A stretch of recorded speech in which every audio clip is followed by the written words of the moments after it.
What is an audition? I actually remember one of my first acting auditions, and it was for my Year 4 school assembly. We were sort of doing a reimagining of the Three Little Pigs, and naturally I wanted to play the role of the biggest and the baddest, and let's face it, the coolest wolf. I mean, I was perfect for the role. I could sing, and I could act, and I could dance. So when audition time came, I huffed, and I puffed, and I didn't get the role. And I thought to myself then, and even sometimes now, if I'm not the big bad wolf, who am I? When we think of auditions, we think of actors trying to prove their worth. But I actually believe auditions are so much more than that. Auditions, they permeate our entire lives. Whenever we present ourselves, or a version of ourselves to the world, we are auditioning.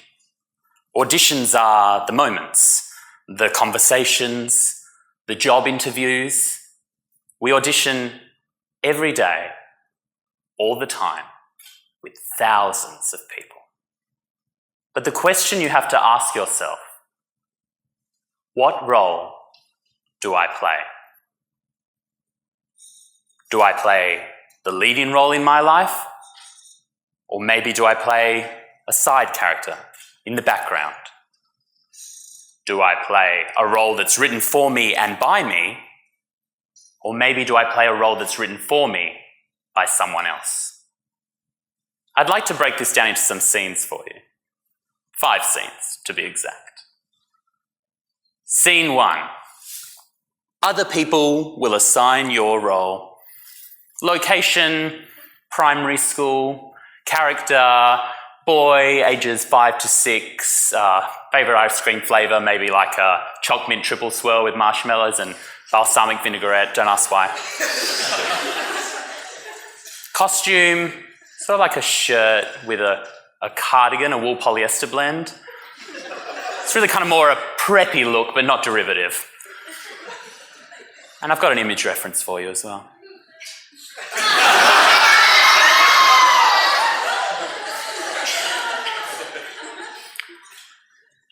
When I was in pre-primary, I was the quiet one, the classic introvert. So while all the other children would come to school dressed in costumes of superheroes, it never particularly interested me to dress up as a Superman or anything like that. On a particular day, our teacher had us do an activity where we had to write down what we want to be when we grow up. And I wrote down, I want to be a lawyer. I actually wrote down, I want to be a lawyer. How had that gotten into my head? That I was already manifesting this job and career? I mean, was I really that precocious that I was interested in social justice at 5? Balancing the scales of Mother Liberty? Who was writing the role of Alexander? Was it me? Was it my parents? Was it society? Was it maybe a non-denominational, Whether conscious or not, the expectation to become a job is set in motion from a very young age. And that expectation can stay with you your entire life.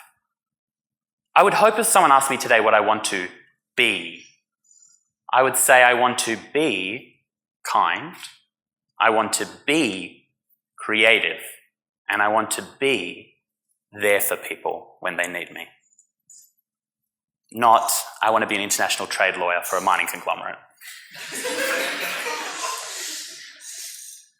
Scene 2. When you play another role, you will inevitably feel unfulfilled. So my play went on and I began to play the role of lawyer. Location, university, years 1 to 5. Character, somewhat studious. Costume, bespoke suit, European fabric, and fit, of course. Image reference.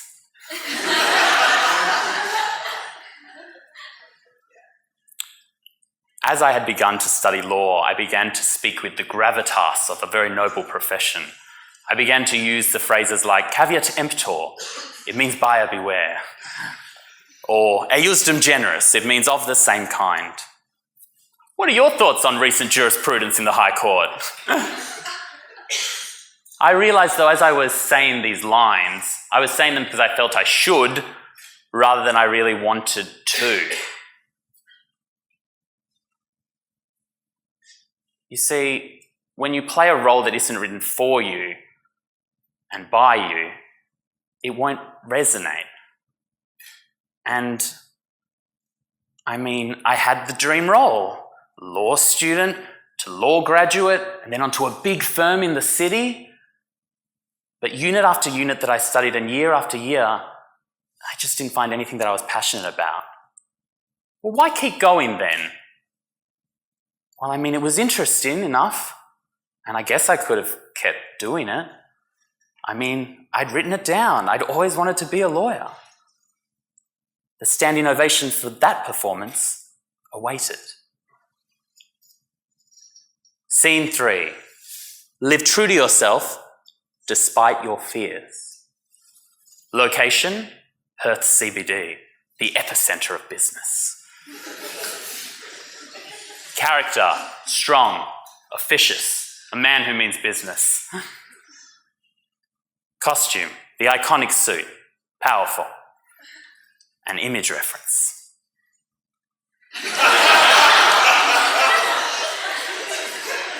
Is that what you were all thinking? Yeah?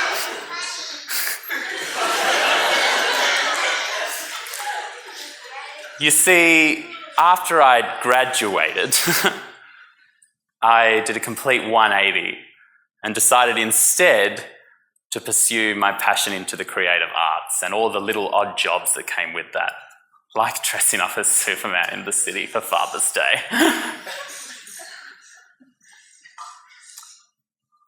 On that particular day, though, I was actually feeling full of a lot of doubt. I mean, I'd spent 5.5 years studying lectures, tutorials, workshops, legislation, case law, and as I had kind of stood at the precipice of a legal career,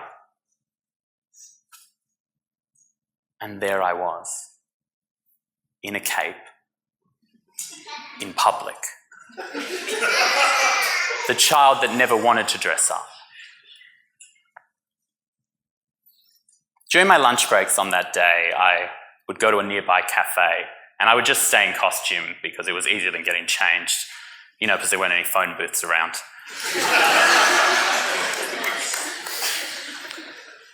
And amidst the side glances and the murmurs from people, I actually got to talking with someone, and they were telling me about how passionate they were about their work. And they were a lawyer, and they'd been a lawyer for 15 years. And their name was Alexander. So here was I, Alexander in the Superman suit, and there was Alexander in the lawyer suit. While talking to him, he said something very profound to me. He said, Alexander, I could never actually do what you're doing. And that struck me.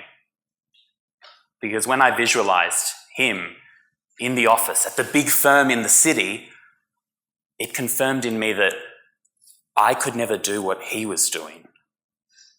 I was a creative person. I've always been a creative person, and I wanted to live a creative life. You must live a life that you have written for yourself.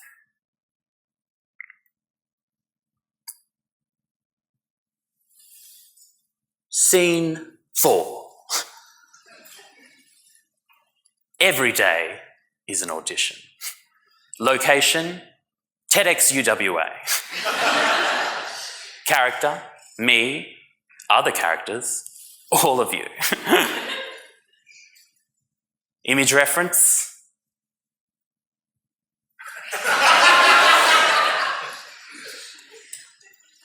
Hello, I'd like to audition for the role of Alexander Circosta. I'm 6'2" and I'm self-represented. I'll give you my profiles. The other side, and to the front. And of my hands, of course. Now you're thinking, why is he auditioning for the role of himself? Doesn't he already have that role? Well, yes, but it's not just about having the role. It's about accepting it and giving yourself permission to play it. I could just as easily ask all of you what your role is. Are you a student, or are you a civil engineer, or is your entire sense of self attributed to a product or a political ideology or your job? Well, I'm here to tell you that that's not your role. That's an important part, an important plot in your life, but that's not who you are. Your most authentic, leading, values-based role is the role that is written for you and by you, that no one else can play. And you already have it. You just have to give yourself permission to play it. I had to do a lot of auditions before I realised I already had my role. William Shakespeare once wrote that all the world is a stage, and all the men and women merely players. They have their entrances and exits, and one man in his time will play many parts. Well, I'm here to tell you that you are already on the stage, and you already have your part.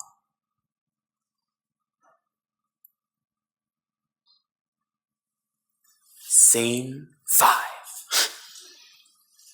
Play your leading role till the end. Location, at home, surrounded by friends, family, and since it's the future, hopefully robot servants. Character, quiet, still, dead. When I die, I hope at my funeral, if someone delivers a eulogy, they won't say something to the effect of, Alexander was just so popular. He had like 2 million Instagram followers, and he used to drive around in a silver Lexus, and it had a personalised number plate which said TV's Alexander. I think that's what I'll miss the most.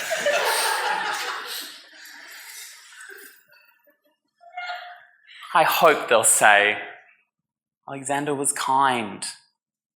Alexander was creative. Alexander was there for me when I needed him.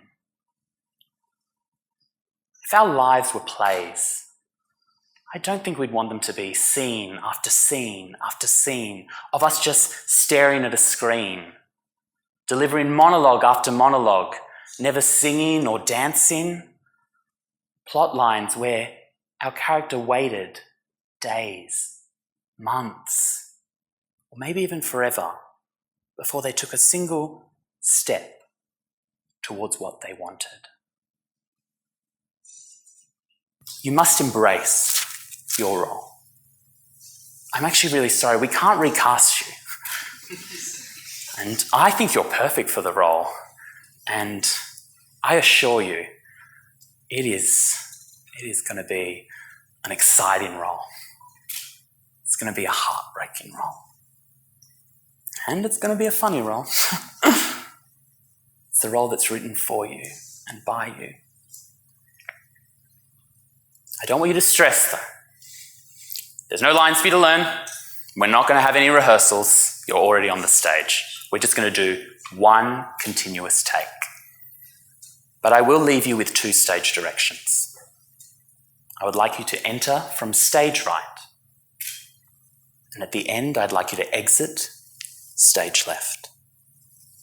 And everything else, well, that's up to you.